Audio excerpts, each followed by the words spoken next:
Um, in the last two lessons, we have explained the credit derivatives. In particular, we have referred to three main classes of credit derivatives, which are credit default products, and within the credit default products category, we have found the credit default swaps and the credit linked note. The first one is a pure synthetic derivatives, while the second one is a cash instrument. Then we have analyzed the total rate of return swap and the credit spread option. And what you have noticed is that every different asset class of credit derivatives hedge a different kind of credit risk. In particular, for credit default products, the hedging relates to the default risk. For credit spread option, we are talking about risk of downgrade, spread widening, and default. And for total rate of return swap, we have seen that the protection buyer is hedged from the market risk of a given reference obligation it owns in its balance sheet. We have also analyzed which are the main applications of credit derivatives. In particular, we have focused on the diversification that can be reachable through the use of credit derivatives, the regulatory capital issue. We have seen that through the use of credit derivatives, the protection buyer can consume less regulatory capital. We have seen also that it's possible through this instrument to maintain a good relationship between the customer and the bank. And also, of course, we have analyzed the way credit derivatives are usually priced in the market. In particular, we have analyzed three methodologies. One is based on the rating agency data, which means to analyze the transition metrics of the corporate name. The other one is based on the calculation of the default probability through data that come from market, and in particular we have analyzed the possibility of pricing a credit default swap, i.e. meaning pricing the default probability, which is implied in the expected loss of a given credit exposure, through the use of the contingent claim analysis approach. And then we have seen how to price, so to find out which is the implied default probability through the use of the credit spread paid by a given company in the market, i.e. the premium of the credit default swap. Then we have also seen what are the two main components that have to be taken into account when it comes to price the credit risk: the expected loss and the unexpected loss, last one being the volatility of the expected loss. We have seen that the expected loss has to be considered as like the minimum premium that the protection seller has to receive when he enters into a credit default swap contract. And we have seen that the impact on the pricing of the unexpected loss is based on the consumption of capital. And above that, on the cost of capital for the bank.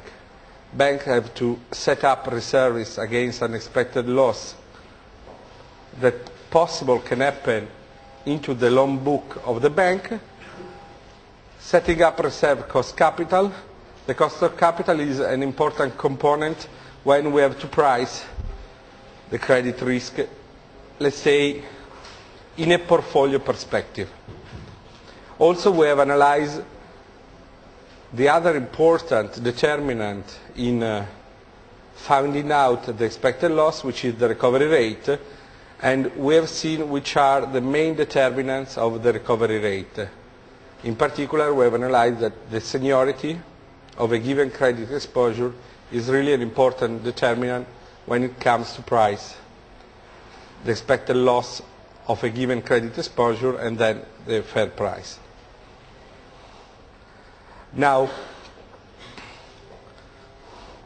what we are going to analyze today is one of the most important main applications within the credit and derivatives market, which is the synthetic securitization.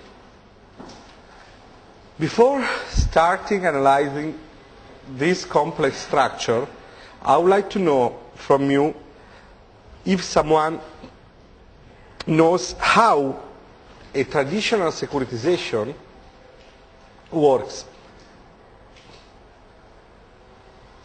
Who doesn't know how a traditional securitization works? Who doesn't know? Everyone knows? You know or you don't know? You don't know. You don't know. Okay, so I will just do a brief introduction to the cash securitization, which will be the subject of the next lesson, just to make you understood how this works, but really briefly, so that we can focus on the synthetic securitization, in which you will find that all the instruments that we have analyzed so far will be included in the structure. So, for example, credit default swap, credit linked note, and so on. But before doing that, then, let me explain briefly the subject of the next lesson, which is the cash securitization.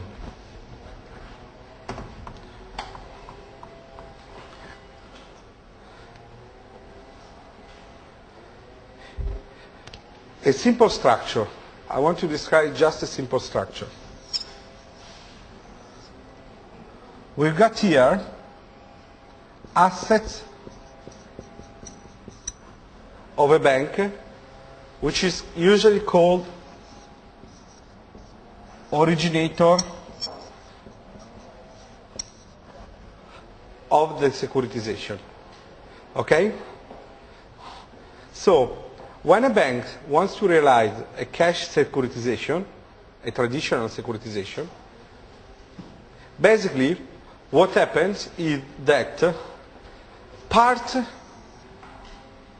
of the asset of the originator bank are sold to a special purpose vehicle. And this is a true sale of assets. Okay? So simply like that. Through a cash securitization, the bank can decide to get rid, to sell part of the asset of its balance sheet. And when it wants to do that, basically, the bank sells this asset to a special purpose vehicle. The special purpose vehicles, as you know, from the credit linked note lesson, doesn't have any cash in itself. So, what the special purpose vehicle needs to do in order to buy this asset from the originator bank is basically to finance itself by issuing notes, securities, which are sold into the market. Okay? So basically, here you see that there is an asset through sales. Okay? Then, in order to finance itself, the vehicle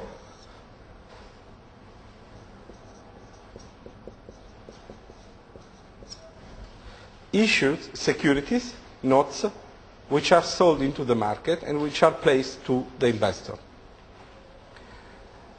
These securities in a cash securitization are called ABS, which means asset-backed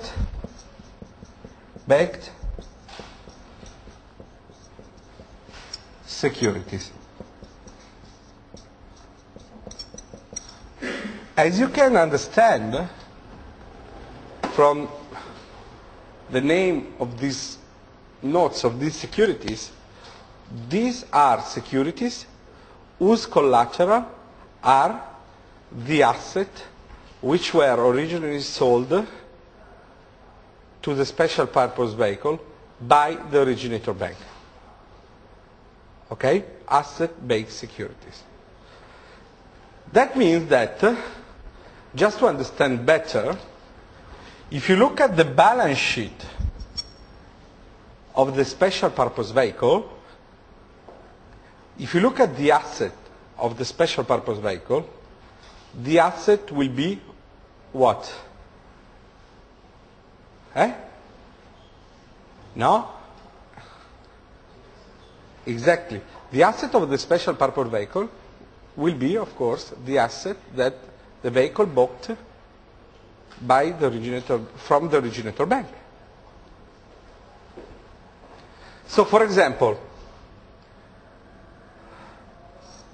let's suppose that we are talking about a normal standard cash securitization about residential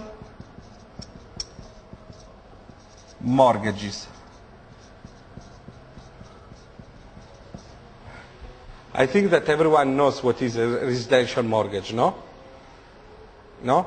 Okay. So, a bank can decide to sell part of the residential mortgage asset that is got into the balance sheet. Okay? So here, I will have in the assets of the SPV, the residential mortgages. Okay? Now, what is in the liability side of the balance sheet of the special purpose vehicle? Exactly. You will find the ABS that the vehicle has issued in order to finance the acquisition of the portfolio of the originator bank. Okay? So what you see here is that, just to keep it simple,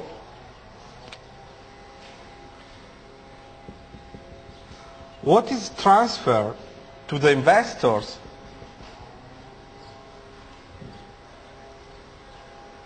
through the pass of the vehicle is the return and the risk of this portfolio.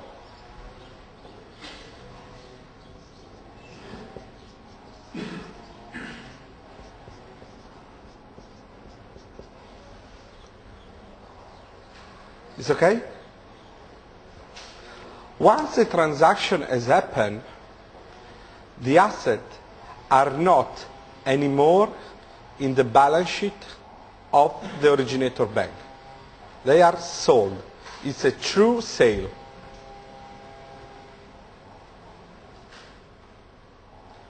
Now,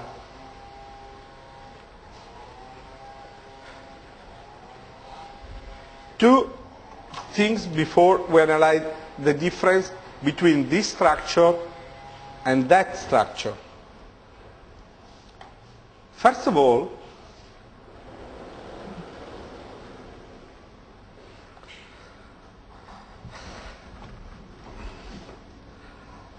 I've got different names for the security which are issued by the vehicle. In general, I can call every one of these security, I can call it asset-based securities, which is the generic term to define the whole world of these kind of securities which are issued within a cash securitization. But, for example, the most common categories which I will find are RMBS, which are exactly that case, which are residential mortgage-backed securities. So in that simple example you can see above, that ABS is commonly called residential mortgage-based securities because the asset of the originator bank, which are the underlying object of the securitization, are residential mortgages. Okay? Another common category is called CMBS, which means commercial mortgage-backed securities. As you know, you can give mortgage which are used or for residential purposes or for commercial purposes. You want to buy a shop, what you do is a commercial mortgage. You want to live in your house, you do a residential mortgage. Okay? So the name of the asset-based securities depends upon what is the nature, the category of the asset which are the underlying object of the securitization.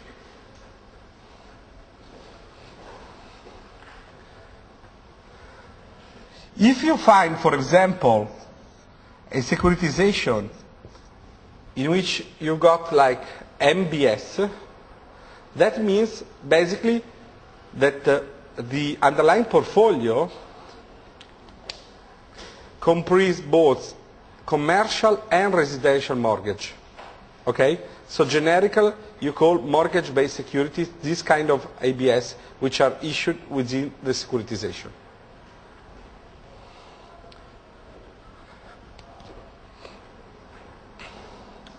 Then, for example, you can have student loans.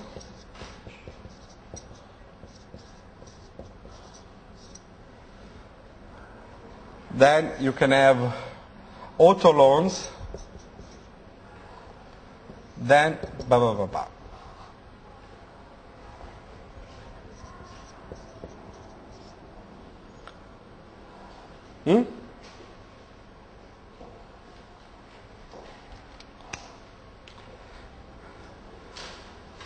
But you understand that just we'll go into the details of the cash securitization next lesson. But you can understand from this simple structure that what is the main purpose of the originator bank in structuring a cash securitization? Who answer me? Please. Transfer risk is one of the objectives, absolutely. Maybe it needs the money. Exactly. But the most important, to be honest, because you understand that when, for example, you got a residential mortgage portfolio, you don't have so much risk. Because all the mortgages will have a collateral, as you have seen for the recovery rate, which was very high in case of, bank loans and so on. Because all the people, especially when they buy the first house, they will give the house as a collateral. So these loans are secured in a way. So, yeah, of course you transfer risk because you don't own any more assets which previously were in your balance sheet. But the main purpose of the securitization is basically through the cash securitization, the originator banks get what? A cheap cost of funding. Meaning that the securitization is an alternative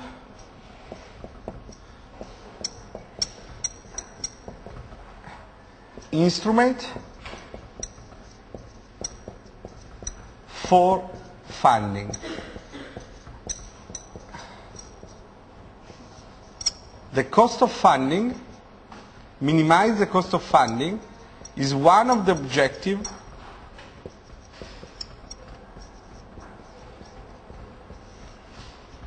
of the cash securitization.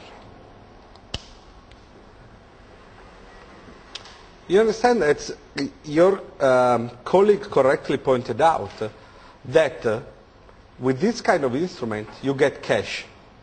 You just sell part of your portfolio if you are a bank and you get immediate cash. Okay? Now, the point is, if that is true, why do I get at the same time the objective of having a low cost of funding?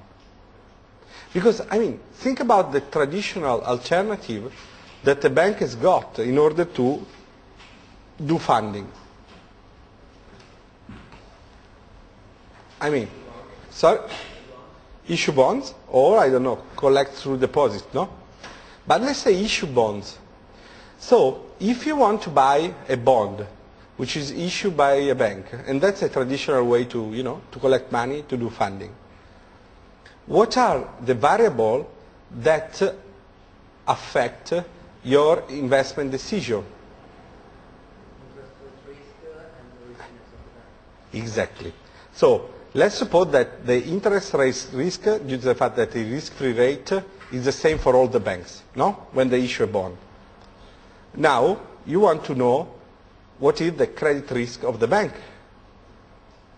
Because we have seen in the credit note lesson, if the bank defaults, you don't get any more your money, your capital back. Okay? So, exactly, you want to have a spread over the risk-free rate which is proportional to the risk you are undertaking.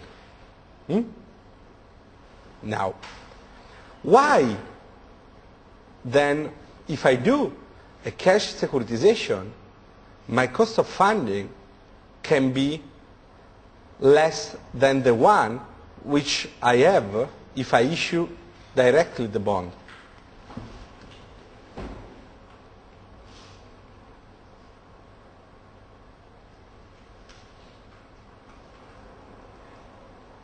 Because the investors will not have to look at my whole portfolio, but just the mortgage loans and it's hard.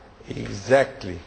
Because the investors, when they want to get paid buying these asset-based securities, what they will look at is the credit quality of the portfolio which has been securitized.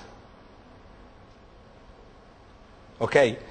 So, they don't look anymore at the credit quality of the originator bank, but what they look is the risk-return profile of the underlying asset of the securitization. And why that?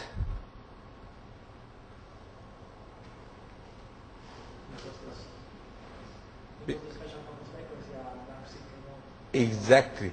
Because the special purpose vehicle has got an important function, which is to segregate the credit quality of the originator bank from the credit quality of the asset that the bank owns. Due to the fact that I told you before, for example, if I got mortgage-backed, they always have an important form of collateral. My risk is not anymore within the originator bank, but I got the risk of the underlying portfolio. And if this portfolio, for example, is a portfolio of residential mortgages, that means that I will have a good credit quality portfolio. And in fact, the special purpose vehicle is used within this transaction, especially to segregate the two different qualities, the one of the bank and the one of the underlying asset portfolio. We have done this example in the credit note. For example, the bank could get the same objective just selling the asset to the investor. But then what happened? It happened that the bank defaults, the investor don't get any more the capital at the maturity of the transaction. Okay? So, due to the fact that it can happen that the underlying portfolio is better than the quality of the underlying portfolio is better than the quality of the originator bank, the bank can get cash in at a cheap cost, cheaper than issuing directly the bond. Is that okay?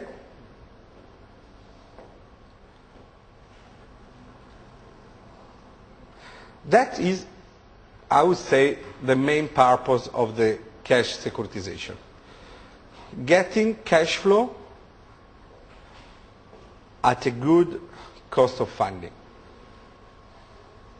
Then, bear in mind one thing, that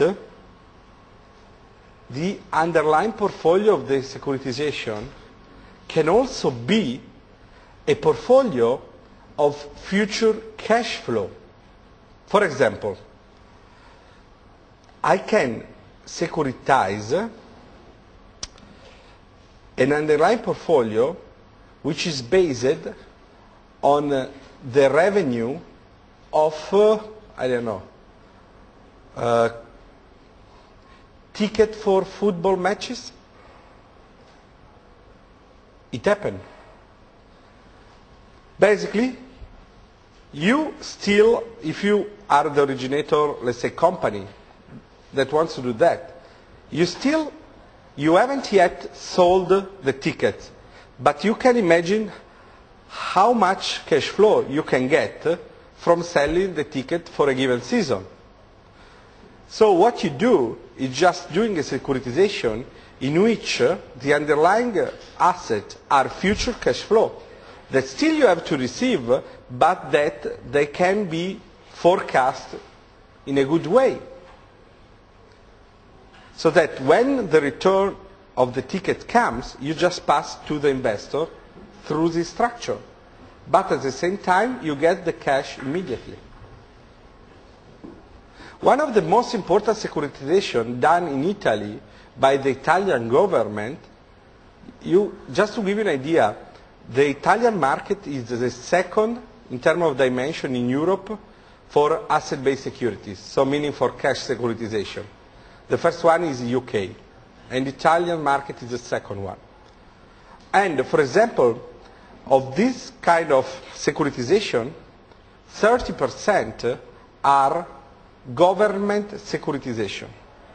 For example, when the government wants to securitize, wants to sell, I don't know, buildings that are government buildings, it can do it through a securitization. So the underlying asset portfolio will be all the buildings that are owned by the government. Just to give you an example. Or for example, like the Italian government did, and also in England they did, is a securitization called Lottomatica. Lottomatica is a company whose revenue are based in tickets sold for lottery. Okay? So what they've done is just to securitize the future cash flow coming from selling these tickets. So what's the risk in this case for the investor? The risk is that the cash flow in the future will not be as much as they were in the past. But if you do a transaction like that, anyway, you receive cash immediately based on future revenues. And who is going to undertake the risk of the future revenue? The investors. Is that okay? So just to give you an idea that cash securitization can be done through an existing outstanding portfolio of assets or through the use of future cash flow. But the main point is that the risk return of the underlying portfolio of assets is in the hand of the investor.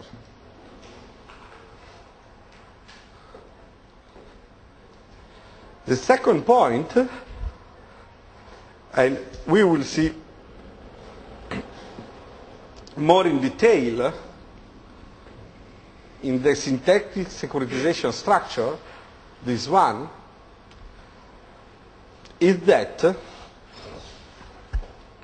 this is similar to the two structure. When you see their investor, Can you see that, or is too bright?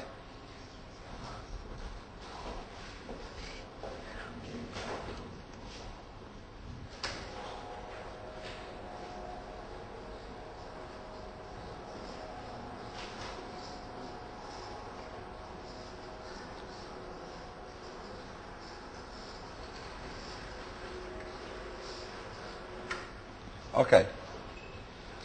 Now, when I say investor, I have to be more precise.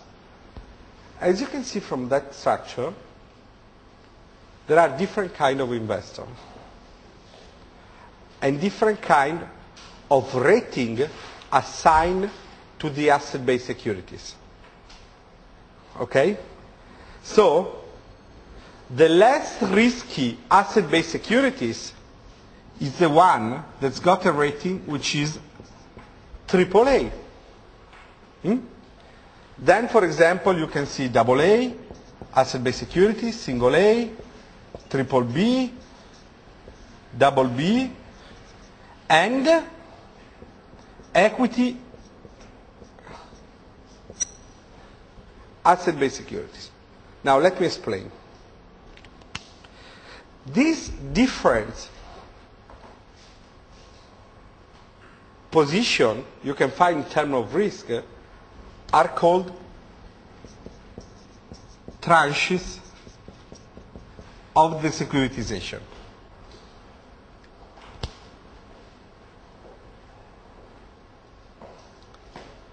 Okay?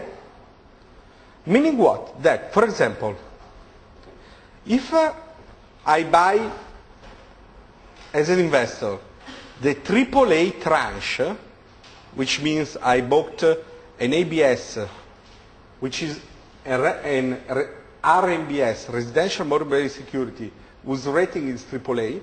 So usually you say, I bought a AAA tranche of a residential mortgage-based security. Okay? Again, AAA tranche of a residential mortgage-based securities, or I can say AAA tranche of a commercial mortgage-based securities, depends upon the different nature of the underlying portfolio. Mean that if I bought the AAA tranche, I bought the less risky tranche issued within this securitization. Is that clear to everyone? No, just the rating, then we'll see how it works. If I buy a triple B tranche, I bought a tranche which is less risky than the single A, double A, and triple A, but which is, is riskier than the triple A, double A, and single A, and which is less risky than the double B tranche. Normal, like a normal rating assigned to a corporate. Now, there is this tranche, which is the riskiest one, which is also called first loss of the securitization, which is usually, as you can see there, not rated, and stands for not rated. That tranche is the riskiest one. That tranche is also called the first loss of the securitization. Now, as you can imagine from the word, what does equity tranche or first loss means? That means that if something, let's say for the time being, happens to the portfolio, the first thing, something bad or happen to the portfolio, the first investor who will be affected by this are the equity investor. The investor of the equity tranche, the investor of the first loss tranche. Okay? For example, if I'm talking about cash securitization, what could be this something bad?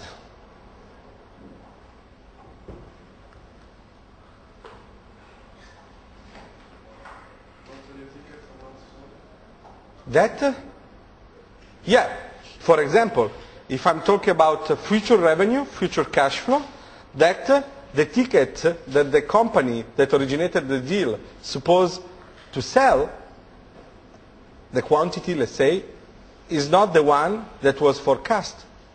But to keep it simple, for example, that if I got a portfolio of residential mortgages, what can happen?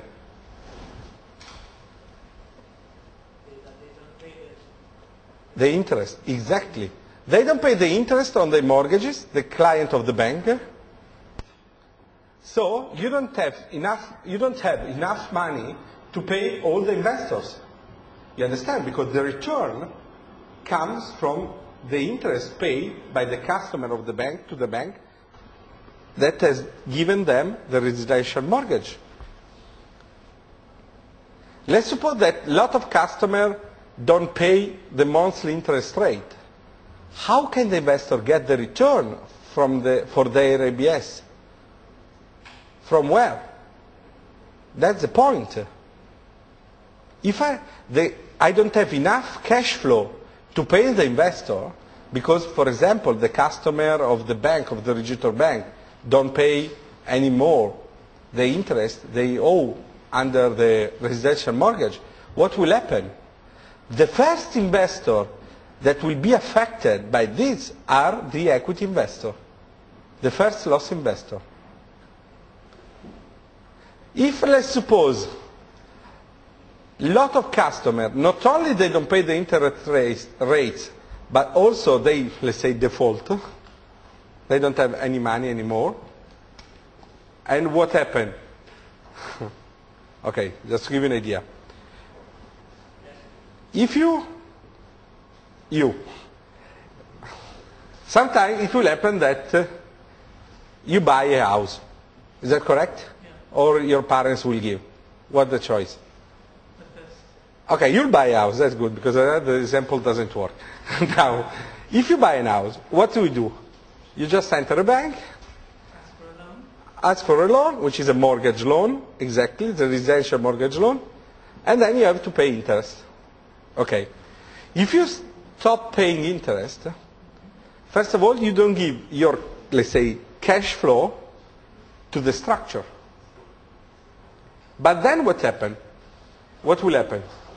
That the bank? The bank will ask for the house then. Exactly. The bank, you imagine, doesn't keep the house. What the bank will do? Sorry? Exactly. When the bank sells your house, what can happen? Then there's no asset anymore. It's sold. That the price at which they sell is lower than what you owe them. Is that correct? Of the loan. So that's a kind of risk, no? That risk can affect also the structure. No? The cash flow of the cash securitization. Correct? Then, what will happen? It will happen that if, let's say, some of the cash flow start missing from the structure, again, the first investor that will lose capital will be the equity tranche investor, the first loss tranche investor. So, just to give you an idea, if I got an equity tranche which is 5%, a double B which is 5%, a triple B which is 10%, single A 10%, 20%, and this is 50%, okay? What does it mean? It means that if I don't have in the structure, let's say, 5% of the original cash flow are not paid by the customer of the bank, of the originator bank, the equity investor will not receive any capital at the end of the securitization. To keep it simple, if there will be 5% loss in the structure, the equity tranche will disappear, meaning that the investor don't receive anymore the capital at the end of the transaction. If there will be 10% losses during the cash securitization, also the double B investor will not receive the capital at the maturity of the deal. And so on. Okay?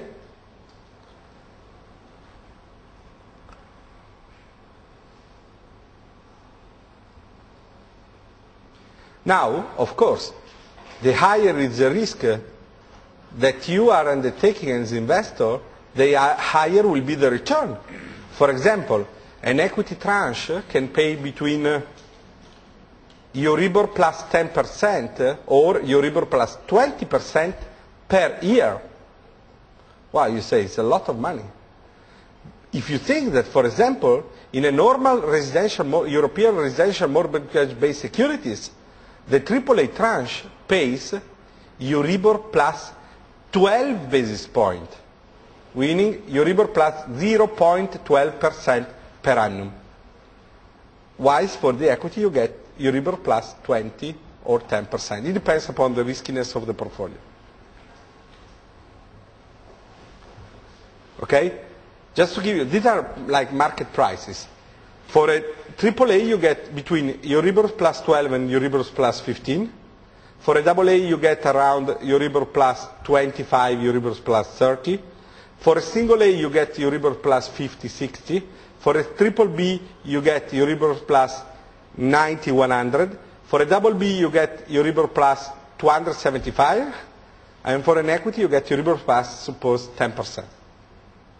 So just to give you an idea of the, different kind of return. Because of course, the more we go down in, it is called capital structure, the riskier is the investment for the ABS investor.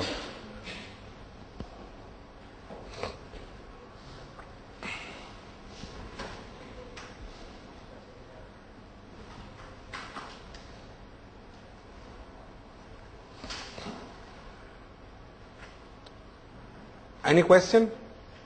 Okay, next lesson will be only dedicated to this.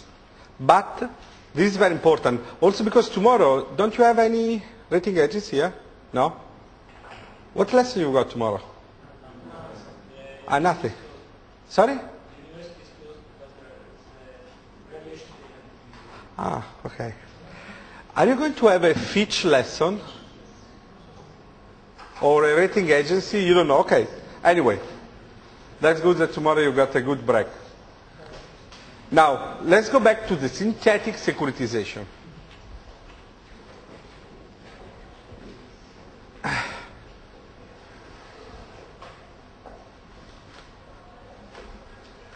The main difference between a synthetic securitization and a cash securitization is that in the synthetic securitization, the assets of the originator bank are not sold at all. They remain in the balance sheet of the originator bank. What is transferred is the credit risk of the portfolio, which is the underlying object of the synthetic securitization. Again, in the cash securitization, the assets are sold to a vehicle through a true sales. The vehicle, to get the money to pay the asset, issued asset-based securities that are placed to investors. In a synthetic securitization, the assets remain within the balance sheet of the originator bank. What is transferred is the credit risk. How? You can imagine, through the use of credit derivatives. So, let's have a look at this chart.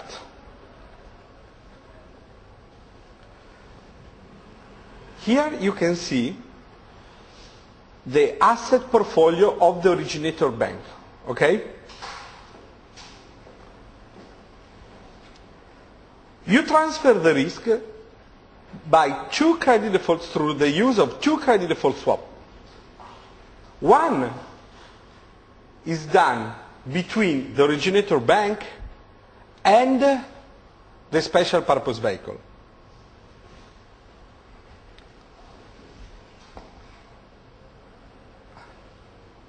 Here. And the second one is done between the originator bank and another bank. So I'm using two credit default swap. Through the use of credit default swap, I transfer the risk of the assets, but the assets remain in the balance sheet. The main purpose of the synthetic securitization is to reduce regulatory capital.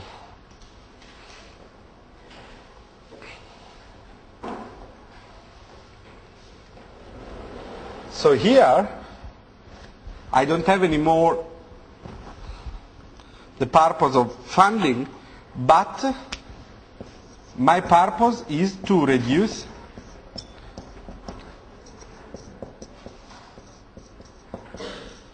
regulatory capital. Do you remember what we said last time about Basel I? You remember? To cut it short, a 0% risk weighting factor for government's risk, 20% for banking risk, and 100 the rest of the world. Just to keep it simple, we have specified better last lesson. If you remember that, let me just bring to your attention a case study. Let's suppose that you want to do a securitization as a bank. And please, pay attention to this because it's very important. Let's suppose that you want to do a securitization as a bank, and you have to decide if realizing this securitization in a synthetic format, meaning synthetic securitization, or in a cash format, meaning traditional cash securitization. Okay?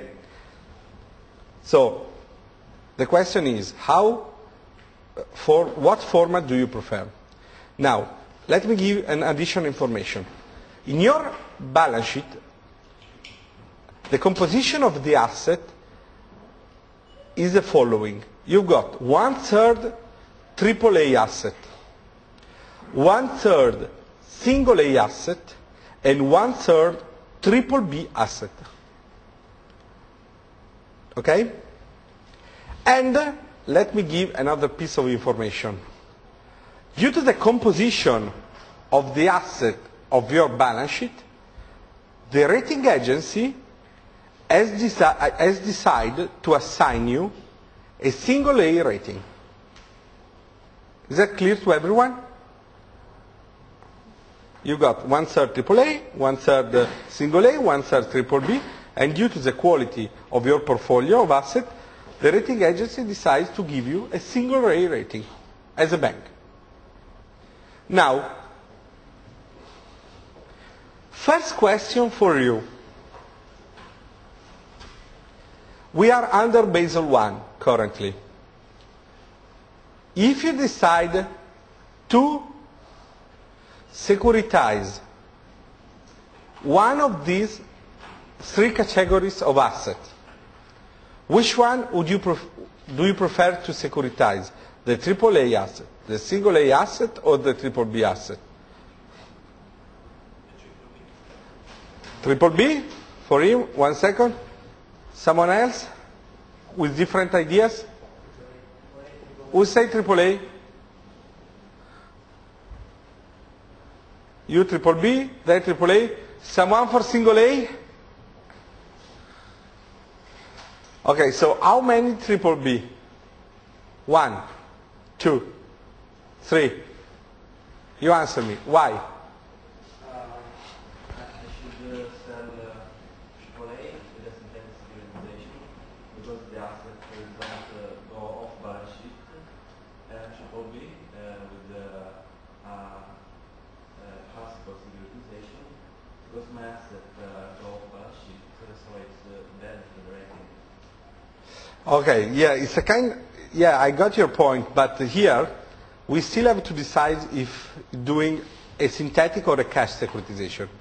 I just have this objective in my mind, and one other important thing, as correctly pointed out by your colleague, is that in this case, let's do an additional hypothesis, okay, that the purpose of the bank is to reduce regulatory capital for doing this securitization. Let's add this hypothesis as well, because your colleague was correct. Now, if your aim is to reduce regulatory capital, what asset will you choose? You still are with the triple B. Why? Because it's more risky and that one has to go more.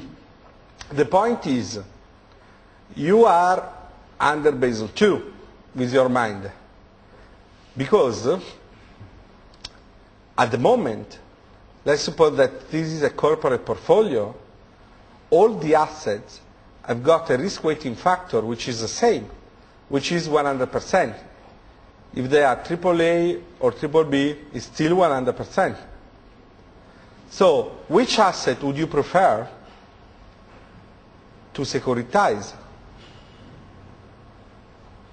Who answer me?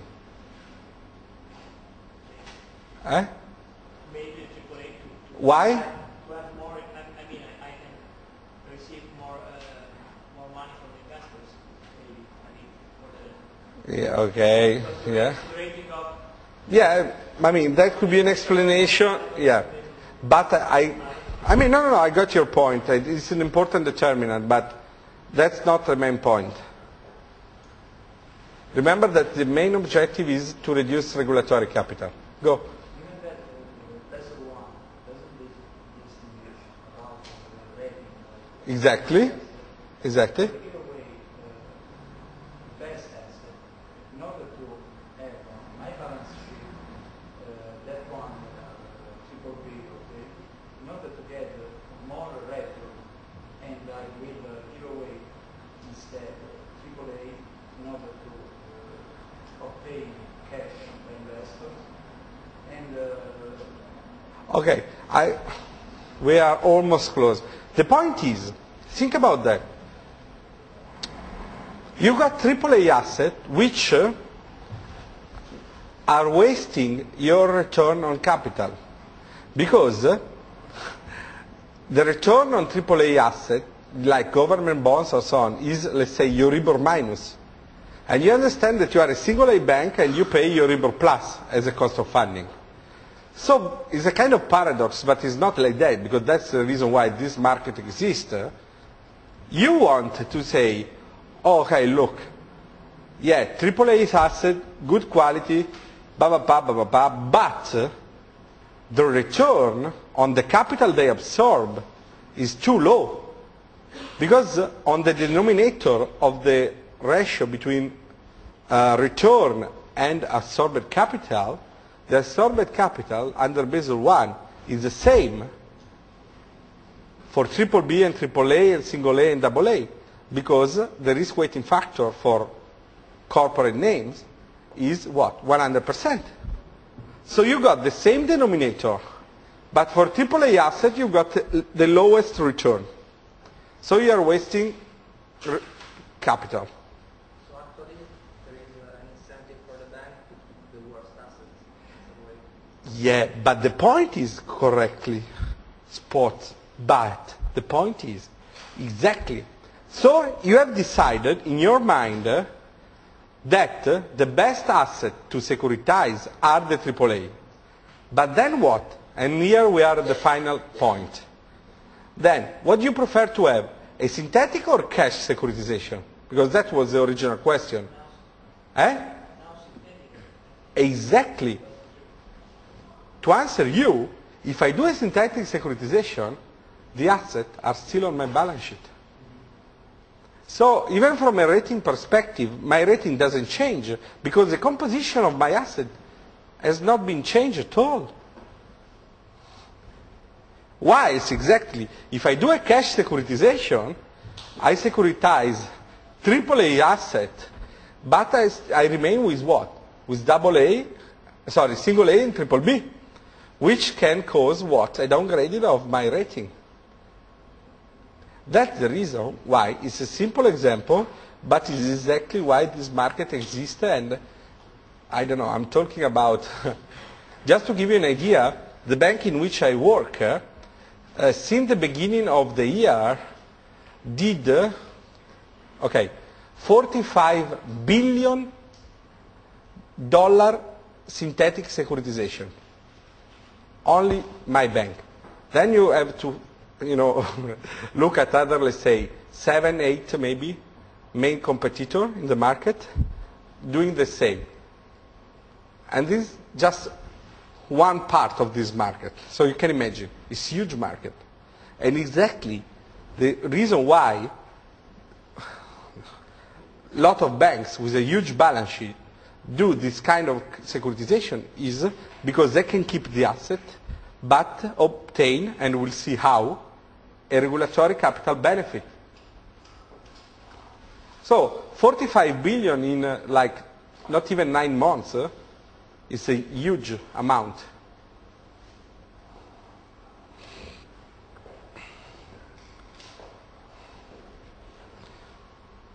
So let's see that. Let me go back to the structure. You've seen that I'm using two credit default swap. One between the special purpose vehicle and the originator bank, and the other one within two banks.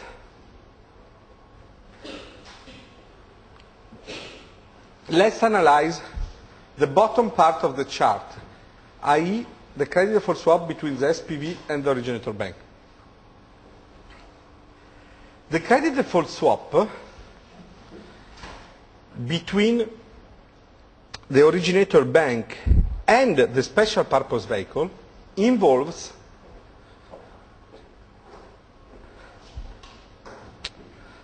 two different tranches.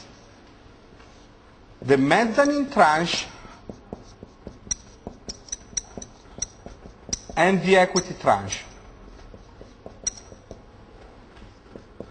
which is the first loss of the securitization. Okay?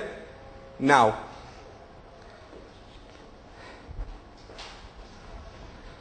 the equity tranche is the riskiest portion of the securitization, as we have seen. What is the mezzanine tranche? The mezzanine tranche is everything but the equity and the super senior tranche. As you have seen, the mezzanine tranche is then divided into different tranches with different rating. So you can ideally decompose the original portfolio in three categories of risk. Equity risk, which corresponds to the equity tranche. For equity investor, usually the notes are not rated. Mezzanine risk, let's say from AAA to BB, and super senior risk. Super senior risk is the less risky tranche of the securitization. Okay? The credit default swap between the originator bank and the special purpose vehicle include the mezzanine tranche, i.e. from AAA to BB, and the equity tranche. Whilst there is a specific and standalone credit default swap between two banks, the originator and another bank, for the super senior part of the portfolio, the super senior risk, the super senior tranche. Now,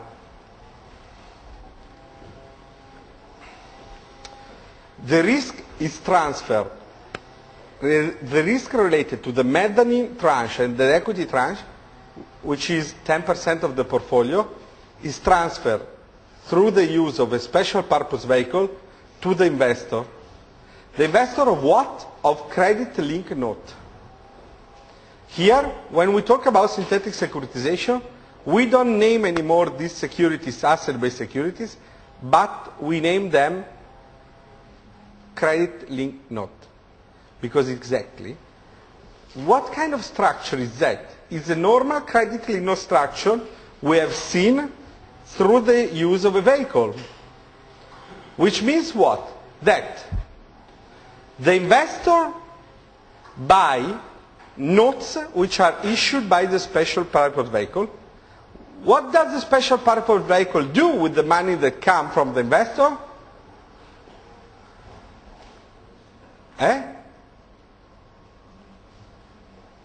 Sorry? Buy? Yeah, but not with the money, not with the cash. Come on, guys. We spent like 2 hours on a credit note. Exactly. Buy securities which are the collateral of the transaction. And come on. There is an arrow which says government bonds. It's exactly the same structure. The only difference is that in that case we analyzed a single name credit-linked note on a given reference entity, on a given corporate, whilst here the underlying risk of the credit-linked note is what? Is the risk of the portfolio of the synthetic securitization. It's not only one single name, but is a pool of assets.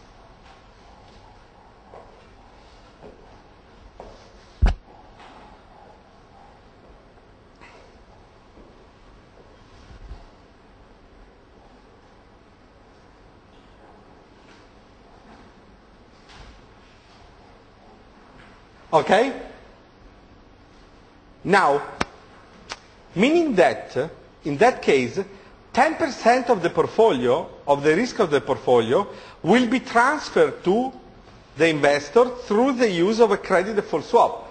Because again, like your colleague was saying, the special purpose vehicle sells protection to the originator bank, at the same time buy protection from the investor through the issue of the credit-linked notes.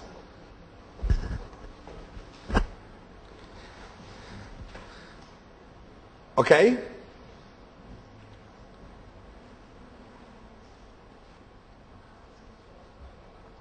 Question? No, just understood something. So. Okay. Now, the 90% of the portfolio, which is the super senior tranche, the risk is transferred through the use of a credit default swap from the originator bank to another bank.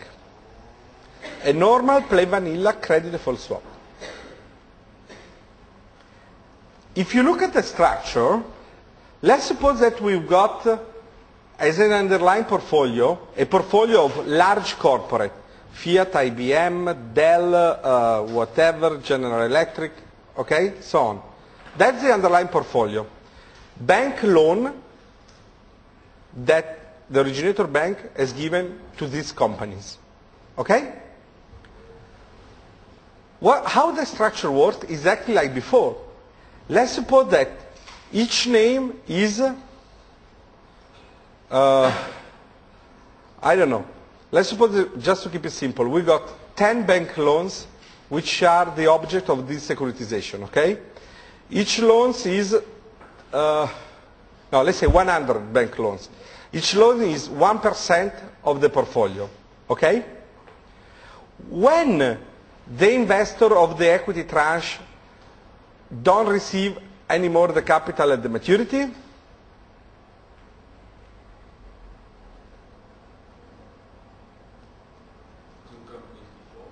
when? When two companies default, so 2%. Yeah, good, very good. But what you have also to add, that here in this structure I'm talking about net losses. So what affects the investors is the loss given default. Correct? So if two company defaults, what is your hypothesis? Is? But, I mean, it depends, because even if it's 50%, at least the investor gets 0.5%. No? Which is 1/3 of their capital. So, for example, I've got 3 defaults with 50% recovery rate. Then I've eroded the whole equity tranche. You understand me? 3% of losses, 50% is the severity. So, the severity because the recovery rate is 50%. Net losses, so loss given default is 1.5%. That's it. Because if I got like 3 companies defaulting, recovery rate is 0%, what happened? That also the double B investor will lose the capital at the maturity. Because as soon as this tranche has been eroded, you start to affect the double B, then the single A, then the double A, then the triple A, and let's suppose that there are more than 10% of net losses. The one that will be affected are the super senior provider who sold protection on the super senior risk. Is that clear to everyone?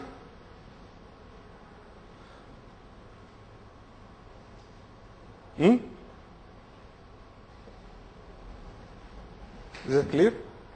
No? No? More or less. So tell me. So we have a bank. Yeah. The bank originator has two different swaps. One is with this, which is more or less completely secured. Oh, that's the next step. I was going to the next step, but let's go ahead. The other one is SPV, which has different ratings. Yeah. If the company, which is from the originator bank, defaults or 1 or 2 or whatever, how much, investors is involved only in accounting for the loss given default, probability of default. Exactly. And That's it. Yeah. But usually, the only thing that the credit default swap between the SPV and the originator bank, again, is put against the equity tranche and mezzanine risk. Whilst the credit default swap between the two banks, again, is related to the super senior risk. Now, in this case, I was talking about a portfolio of 100 large corporate loans. So the risk of the investor of the credit-linked note is the risk of the large corporate loan portfolio of the originator bank. Because the bank has transferred all the risks through the use of credit derivatives. Okay? Now, let's go a step further. I told you that one of the main reasons why this transaction is done is because the originator bank can get a capital relief. Okay? Just to complicate things, usually, but not always, the originator bank keeps, and you see from the dotted arrow, keeps the equity tranche of the securitization. Why? So the riskiest one. Why? Because it's a river plus 9%. Good, but it's also the riskiest one.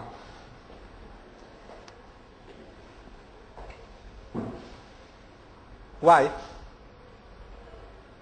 Because it gives alignment of interest between the originator bank, and the investor of the credit-linked note.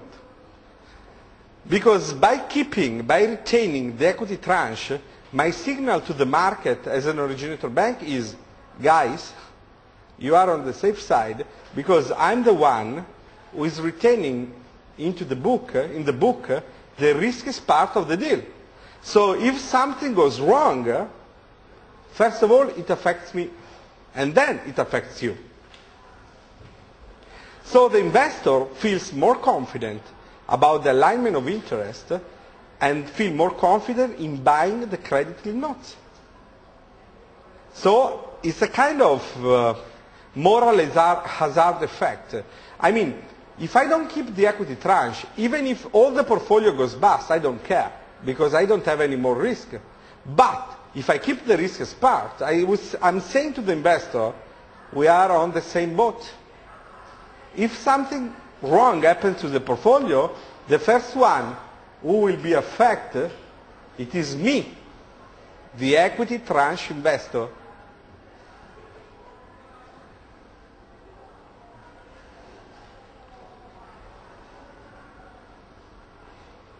Any question?